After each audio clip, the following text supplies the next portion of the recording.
Olá, meu nome é Caio Henrique e atualmente sou aluno de doutorado no programa de pós-graduação em Química da Faculdade de Filosofia, Ciências e Letras de Ribeirão Preto. Sou orientado pela professora doutora Aline Thaís Bruni e recebo financiamento pela CAPES para o desenvolvimento da minha pesquisa. Esse trabalho é resultado do estágio supervisionado obrigatório da discente Milena Dantas da Cruz, intitulado Violência Doméstica associada com o uso de álcool.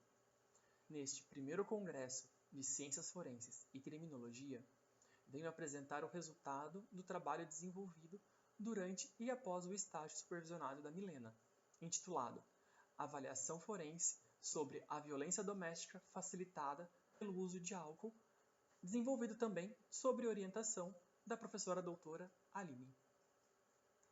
A Organização Mundial da Saúde reconhece a violência doméstica como sendo uma questão de saúde pública. Dentro desse quadro, a Organização das Nações Unidas estima que aproximadamente 70% das mulheres já sofreram algum tipo de violência durante toda a sua vida.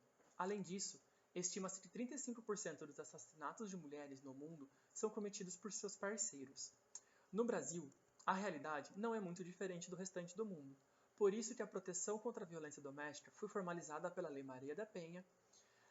O homicídio por questão de gênero, conhecido como feminicídio, foi tipificado em 2015 pela Lei 13.104 de 2015. Essa tipificação se tornou um instrumento importante no combate à violência contra a mulher. Entre os fatores facilitadores desse tipo de crime, a ingestão de álcool é um dos mais frequentes e estima-se que de 50% a 70% dos casos de violência houve ingestão de álcool pelo agressor. Não obstante, com o enfrentamento da crise sanitária e humanitária ocasionada pela Covid-19, o número de denúncias aumentou em 10% no país, segundo o Ministério da Mulher, Família e Direitos Humanos.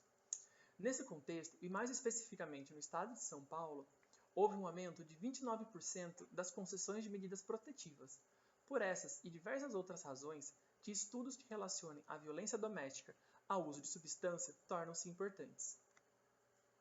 O objetivo desse trabalho é refletir sobre como a avaliação pericial pode auxiliar a determinar a autoria e a materialidade da violência doméstica e verificar se esta teve relação com o uso do álcool.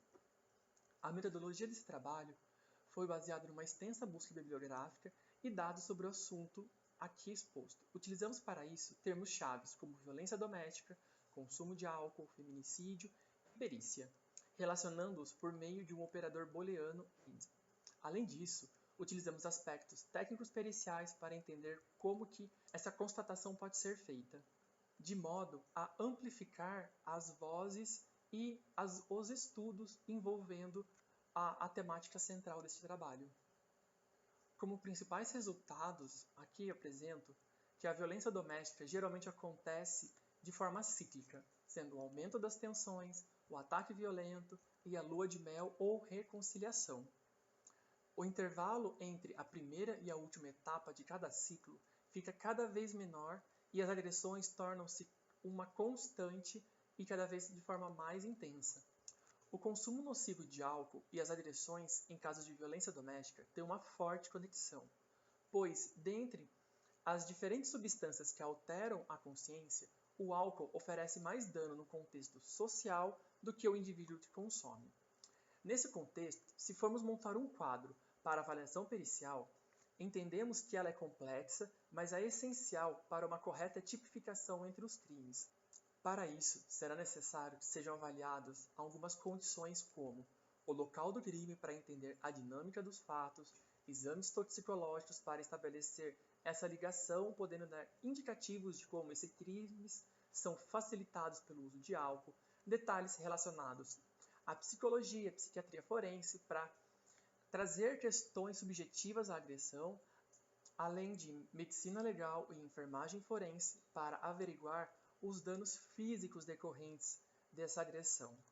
Em consonância com esses indicadores, o Ministério da Justiça e Segurança Pública, por meio da Portaria 340, de 22 de julho de 2020, instituiu o Protocolo Nacional de Investigação e Perícias nos Crimes de Feminicídio, uma importante ferramenta pericial em defesa de todas as mulheres.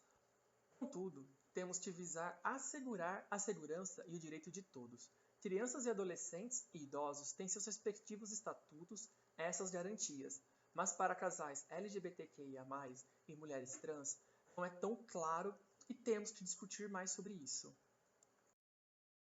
Como uma das primeiras conclusões que a gente consegue compreender desse trabalho é que ciências e a parte jurídica, o direito, elas têm uma forte relação entre elas por meio da perícia, trazendo questões objetivas para análise e questões subjetivas por meio de profissionais especializados para trazer essa informação.